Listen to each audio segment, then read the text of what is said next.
most of you already know, I personally survived the attacks on the World Trade Center 17 years ago this morning. A day never goes by when I do not give thought to how lucky I am and was, and mourn the loss of those who were less fortunate than I and lost their lives that day. 17 years is a long time. In fact, more years than any student sitting here is alive. It was 17 years ago when our country was attacked. You might ask yourself, especially the students in the audience, why we still go out of our way each and every year to remember the events of that particular morning. A better question to ask yourself might be why this ever happened in the first place. And as I typically say, the answer is quite simple: hate. It is probably no surprise to many of you that the world is full of it. It's no secret. What is a surprise is just how much of it there is, and how it has not dissipated, but rather grown since the events of that dreaded day 17 years ago.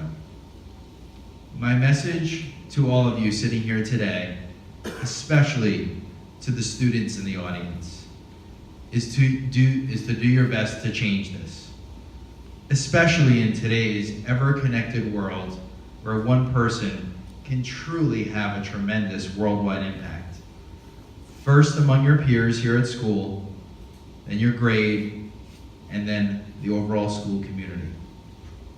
The ripple effect can have a long-lasting impact in the community here in Morris Plains and then into the world itself. Please don't underestimate it. Do not leave it up to others. You yourself need to be the positive change.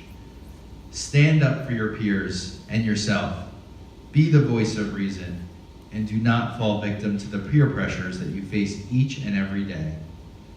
Use these lessons to make yourself a better person, make Borough School even greater, make Morris Plains an even tighter community, and the United States even stronger. Do your part each and every day.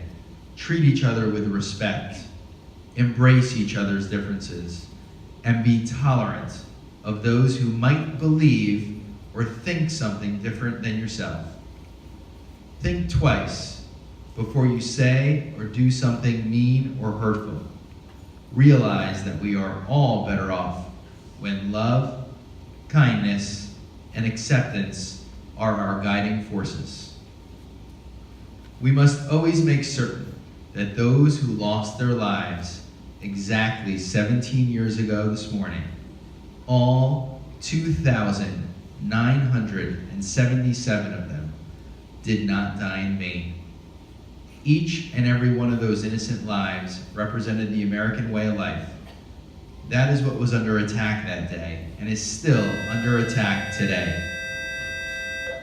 Your freedom of speech, freedom to pick out your own clothes, freedom to play outside with your friends, freedom to text and call whomever you'd like to on your phone, freedom to play the video game of your choice, freedom to walk the streets of this great town. Your freedoms, that's what were under attack that day. Do not let September 11th become merely another historical event in your social studies textbook. Know that these attacks were different, and we all must learn and grow. Use this reminder as a spark for positive change, no matter how small. I challenge each and every one of you, young and old, to make the world a kinder, more caring, more compassionate place to live. Thank you.